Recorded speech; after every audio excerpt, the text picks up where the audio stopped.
त्याची कल्पना आहे की गेली वर्षानुवर्ष मोदी एक्सप्रेस म्हणून राणे कुटुंबीय ही कोकणातील सर्व चाकरमान्यांसाठी गणेशोत्सवाच्या निमित्ताने ट्रेन्सच्या माध्यमातून ज्या अत्यंत गर्दी या कोकणवासियांची गावाकडे जाण्यासाठी कोकणात जाण्यासाठी होत असते आणि त्यांना चांगली सुविधा निर्माण व्हावी म्हणून राणे कुटुंबियांनी ट्रेन्स सोडण्याचं ठरवलं। लोकसभेच्या निवडणुका असतील किंवा विधानसभांच्या निवडणुकांमध्ये घवघवीत यश आणि आशीर्वाद कोकणवासियांनी नेहमीच हा दिला, हेही आपणा सर्वांना माहीत आहे। त्यामुळे सर्व कोकणवासियांसाठी चांगल्या सोयी निर्माण करण्याचं काम हे सातत्याने देशाचे पंतप्रधान आदरणीय नरेंद्र मोदीजी, महाराष्ट्राचे लोकप्रिय असे मुख्यमंत्री आदरणीय देवेंद्रजी यांच्या नेतृत्वामध्ये महायुतीचं सरकार आणि आदरणीय लोकप्रिय असे खासदार आदरणीय राणेसाहेब आणि त्या भागातील पालकमंत्री म्हणून नितेश राणेजी हे अतिशय चांगल्या पद्धतीने त्या ठिकाणी काम करत आहेत।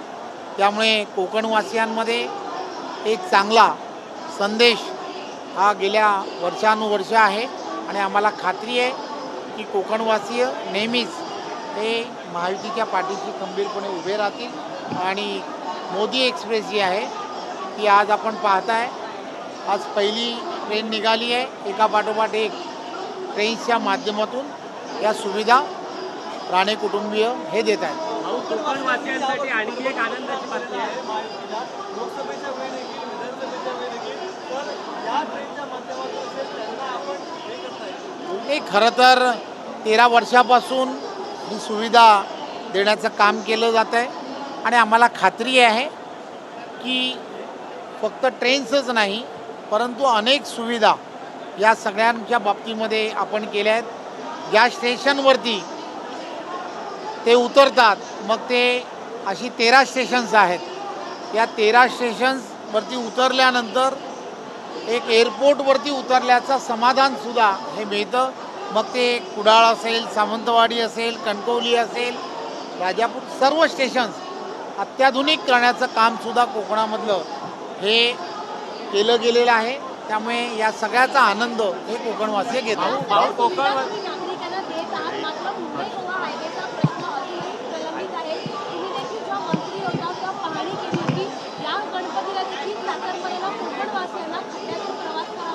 आपण गेलात का त्या रस्त्याने? गेलात त्या रस्त्याने? आपण थोडंसं ते जाऊन पाहिलं पाहिजे।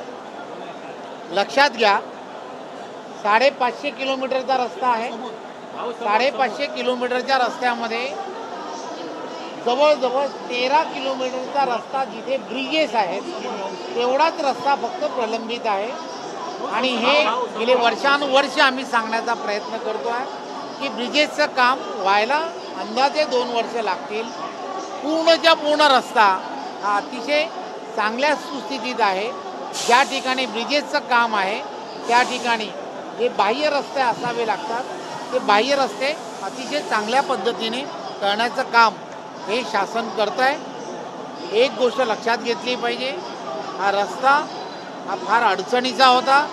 महायुतीचं सरकार म्हणून केंद्रातलं हे सातत्याने त्या रस्त्याच्या बाबतीमध्ये पाठपुरावा करत आहे। सर्व तिकडचे लोकप्रतिनिधीसुद्धा त्या संदर्भामध्ये अतिशय संवेदनशील आहेत आणि तेही त्या संदर्भात अतिशय चांगल्या पद्धतीने त्याचा पाठपुरावा करून अतिशय चांगला रस्ता कसा लवकरात लवकर होईल याचा प्रयत्न करत आहेत। ज्या रत्नागिरीमध्ये हा प्रॉब्लेम आहे त्या ठिकाणी 2 रस्ते आहेत, एलिव्हेटर एक रस्ता, एकावरती एक अशा पद्धतीने जो करायचा आहे तो एलिव्हेटेड रस्ता झाल्यानंतर ते काम पूर्ण होणार आहे, याचा आपण सर्वांनी नोंद घेणं हे अत्यंत गरजेचं आहे। एक आनंदाची गोष्ट आहे, आता यापुढे कोकणवासियांचा उल्लेख होणार आहे, चाकरमान्यांचा उल्लेख होणार नाही। अजित पवार एक गोष्ट लक्षात घेतली पाहिजे की आपण सर्वजण जे मुंबईमध्ये नोकरीनिमित्त येत असो त्या सगळ्यांना पूर्वीपासून एक कोकणाची एक वेगळी अशी ओढ आहे. प्रत्येकाला असं वाटतं की आपण कोकणामध्ये प्रत्येक सणाला गेलं पाहिजे आणि त्यामुळे सणाला जाण्याची एक पद्धत आहे. तशीच एक पद्धत की कोकणवासीय जो मुंबईमध्ये किंवा बाहेरगावी जो कामानिमित्त येतो त्याला चाकरमणी असं गावातील मंडळी म्हणत असतात. त्यामुळे त्यांच्याबद्दल आदराने म्हटलं अशी ही एक पद्धत आहे. भाऊ तुम्ही देखील कोकणातल्या विशेषतः मालवणचे आहात. कोकणी वाचकांना मालवणीत काय नेमकं आव्हान? तेव्हा कोकण आपलोच असा. भाऊ काल मुख्यमंत्र्यांनी वत्स निवासात एक बैठक घेतली. दोन्ही उपमुख्यमंत्री होते. स्थानिक स्वराज्य संस्थेच्या संदर्भात स्थानिक चर्चा झालेली आहे. प्रभाग रचना सुरू झालेली आहे. भाजप सज्ज आहे का? निवडणुकीसाठी तयार आहे? भारतीय जनता पार्टी सर्व निवडणुका लढण्यासाठी सज्ज आहे. देशाचे पंतप्रधान आदरणीय नरेंद्र मोदीजी, महाराष्ट्राचे लोकप्रिय मुख्यमंत्री आदरणीय देवेंद्रजी, त्याचबरोबर उपमुख्यमंत्री आदरणीय एकनाथराव शिंदे असतील, उपमुख्यमंत्री अजितदादा, हे तीनही नेते या संदर्भामध्ये ज्या पद्धतीने महाराष्ट्रामध्ये निवडणुका आणि निवडणुकांची तयारी कशी करावी या संदर्भातले जसे निर्देश देतील त्या दिशेने सर्व महायुतीचे कार्यकर्ते जातात. मनोज जरांगे पुन्हा एकदा मुंबईत येत आहेत. मराठा कोकणाबद्दल विचार.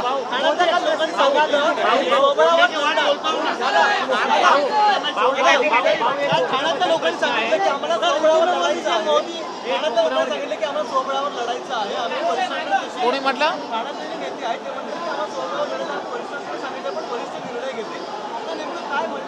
एक गोष्ट लक्षात घेतली पाहिजे की या संदर्भातले सर्व निर्णय जे असतात ते निर्णय वरिष्ठ पातळीवरती घेतले जातात. तुमची ताकद एवढी मोठी आहे, KDMC असेल, महानगरपालिका असेल, या सगळ्यामध्ये एकटं लढण्याची ताकद असताना देखील आता मित्रपक्षांचं कसं गणित लावणार आहेत? कारण मागणी वाढते, जागांची संख्या वाढते, या सगळ्या बघितलं तर एकटं म्हणून प्रदेशाध्यक्ष तुम्ही आज असा अतिशय चांगला दिवस आहे.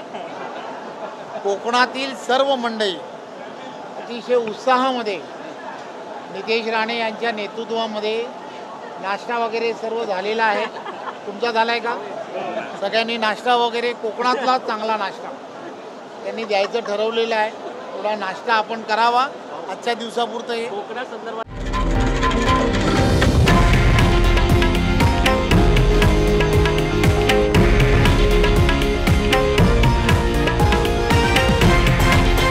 हे आहे देशातील नंबर 1 न्यूज नेटवर्क आणि आपण पाहत आहात TV9 मराठी, एकमेव.